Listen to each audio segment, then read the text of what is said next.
Bom dia, bom dia. Mais uma terça-feira, nós aqui na nossa manhã chuvosa de hoje, graças a Deus, né? Com o nosso compromisso diário, nossa leitura do Evangelho segundo o Espiritismo e do Livro dos Espíritos, trazendo para a gente hoje o capítulo 20 do Evangelho, os trabalhadores da última hora.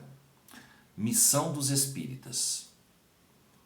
Não ouvis já se agitar a tempestade que deve dominar o velho mundo e tragar no nada a soma das iniquidades terrestres?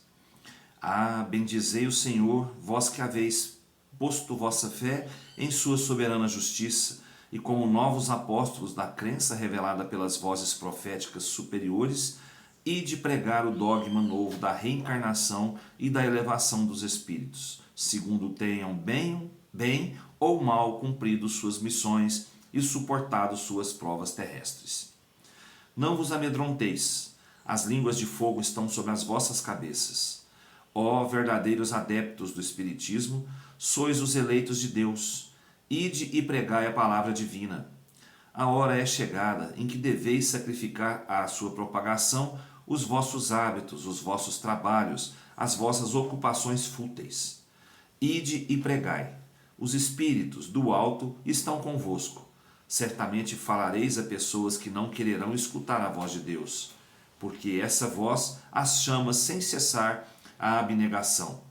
Pregareis o desinteresse aos ávaros, a abstinência aos dissolutos, a mansuetude aos tiranos domésticos e aos déspotas. Palavras perdidas, eu sei. Mas que importa? É preciso regar com os vossos suores o terreno que deveis semear, porque ele não frutificará e não produzirá senão sob os esforços reiterados da enxada e da charrua evangélicas. Ide e pregai. Sim, vós todos, homens de boa fé, que credes na vossa inferioridade e olhais os mundos dispostos no infinito, parti em cruzada contra a injustiça e a iniquidade.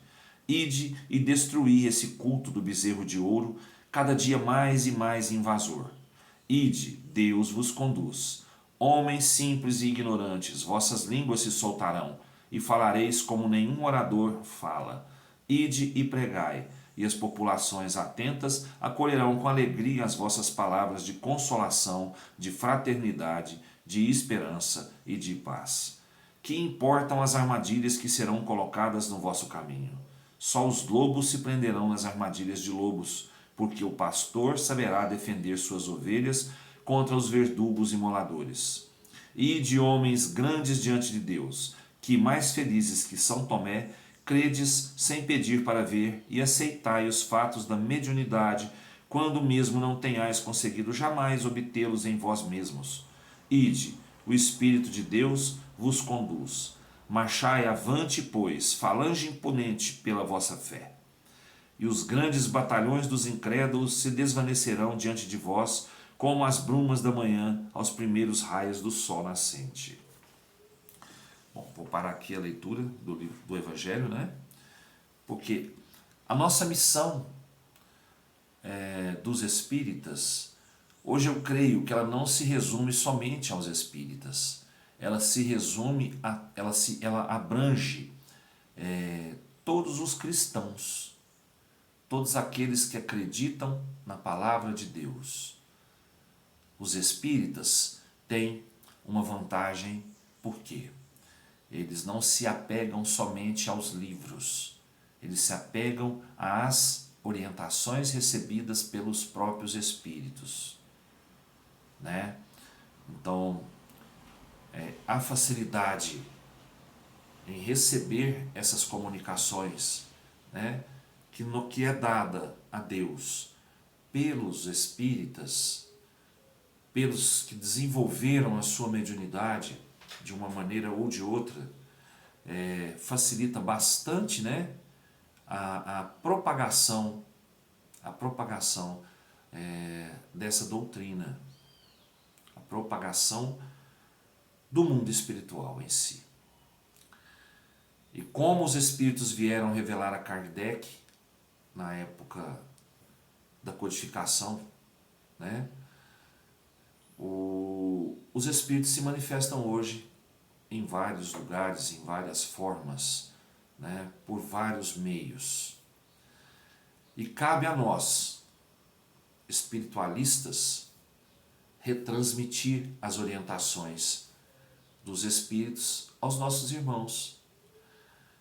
Sei que ainda existem muitos que relutam em entender, em aceitar, né, que após a vida, há vida.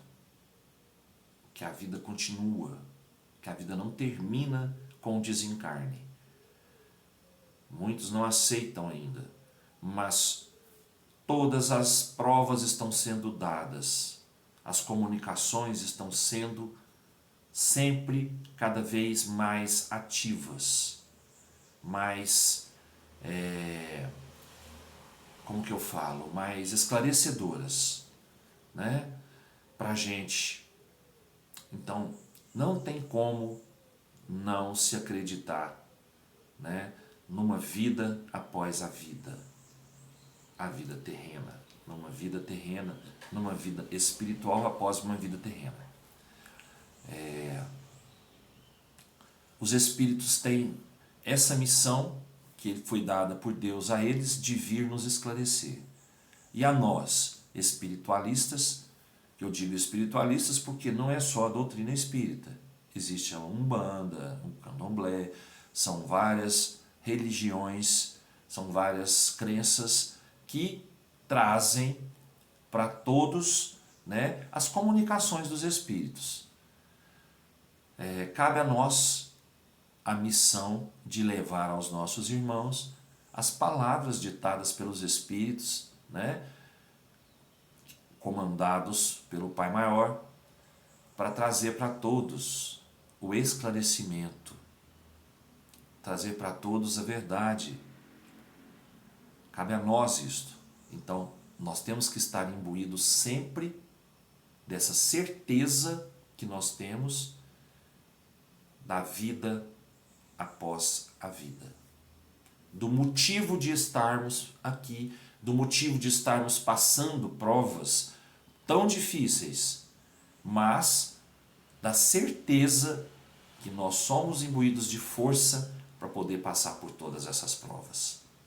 Que o Pai dá para cada um de nós a sua centelha e que essa centelha nos fortalece, né, e nos ilumina o caminho. Livro dos Espíritos de hoje, o retorno da vida corpórea à vida espiritual, capítulo 3, a questão 152. Que prova poderemos ter da individualidade da alma após a morte? Os Espíritos responderam: não tendes essa prova pelas comunicações que obtendes? Se não fosseis cegos, veríeis, se não fosseis surdos, ouviríeis. Pois frequentemente uma voz vos fala, revelando a existência de um ser fora de vós. Então, a alma, quando desencarna, volta a ser espírito. E esse espírito, ele é individual, nós já dissemos ontem, né? Ele é individual, ele tem a sua individualidade. Ele não retorna simplesmente ao fluido universal. Ele retorna sim, né, ao fluido universal, mas mantendo a sua individualidade. Porque senão como nós estaríamos conversando com o espírito, supondo assim, Dr. Bezerra, Dr. Eurípides Barçanufo, Chico Xavier?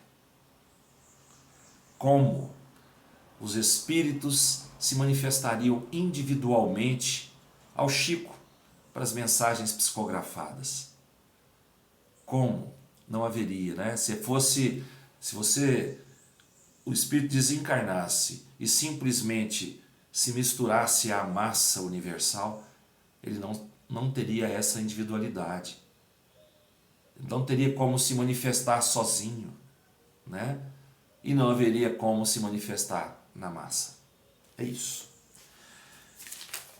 Todos tenham um bom dia, com muita luz, muita paz, muito amor no coração, muita saúde, muito trabalho. Que Deus nos abençoe, nos proteja e fortaleça sempre. Até amanhã, se Deus quiser, Eu tenho certeza que Ele quer. Beijo no coração. Fiquem com Deus.